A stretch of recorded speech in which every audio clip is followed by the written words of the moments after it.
भौतिक व अध्यात्म विज्ञान। इस सृष्टि रचना में भौतिक एवं अध्यात्म नाम वाली दो शक्तियां कार्य कर रही हैं, जिनको जड़ व चेतन दो नाम दिए जा सकते हैं। इन दोनों की खोज दो भिन्न क्षेत्रों में हुई है, जिनको भौतिक एवं अध्यात्म विज्ञान कहा जा सकता है। इस चेतना शक्ति को जानने के विज्ञान को ही अध्यात्म विज्ञान कहा गया है। भौतिक विज्ञान के क्षेत्र में कार्य करना आसान है, क्योंकि उसकी खोज दृश्य पदार्थों पर ही आधारित है, किंतु ये चेतन तत्व अदृश्य है, जिस पर खोज करना इतना आसान नहीं है।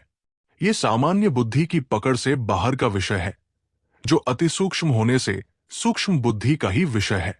जो व्यक्ति केवल सांसारिक विषय भोगों में ही लिप्त है, वे 100 जन्मों में भी इस विद्या के रहस्यों को जानना तो दूर रहा, इसे समझ भी नहीं सकते। इसलिए ये विषय सर्वमान्य न हो सका तथा कुछ ही उच्च चेतना संपन्न मनुष्यों का विषय बनकर रह गया। सामान्य व्यक्ति को इस ज्ञान को देने का शास्त्रों में निषेध भी कर दिया गया कि कोई भी गुरु सद्यात्र को ही इसका उपदेश करे, कुपात्र को इसका उपदेश कदापि न करे, चाहे प्राणों पर संकट ही क्यों न उपस्थित हो। अतः ये ज्ञान सर्वमान्य न हो सका। यदि कोई वैज्ञानिक इस चेतन तत्व को जानने की अभिलाषा रखता हो, तो वो इसके लिए बताई गई विधियों पर प्रयोग करके जान सकता है। इसमें कोई बाधा नहीं है। बिना प्रयोग व परीक्षण किए किसी सत्य को इनकार कर देना कोई बुद्धिमानी नहीं कही जा सकती।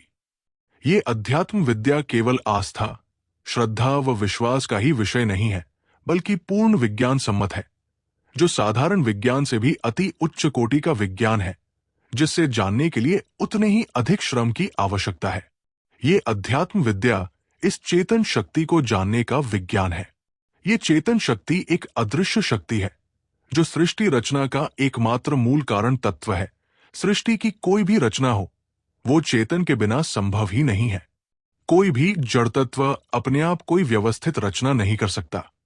चेतन के गुणधर्म जड़ से सर्वथा भिन्न है। सोचना, विचारना, चिंतन व मनन करना, सद व असद का विवेक करना, निर्णय करना, कल्पना करना, रचनात्मक कार्य करना, नई योजना बनाना, अच्छे बुरे का ज्ञान करना, हित अहित की बात सोचना, उचित अनुचित का ज्ञान, सही समय पर सही निर्णय लेना, इच्छा शक्ति, संकल्प शक्ति आदि सभी इस चेतन शक्ति के गुण हैं, जो जड़ तत्व में नहीं पाए जाते। वो जड़ तत्व इस चेतन शक्ति का उपकरण मात्र बन सकता है। वो स्वतंत्र रूप से अपने आप कोई रचना नहीं कर सकता। अतः चेतन की सत्ता को ही मुख्य रूप से स्वीकार करना पड़ेगा।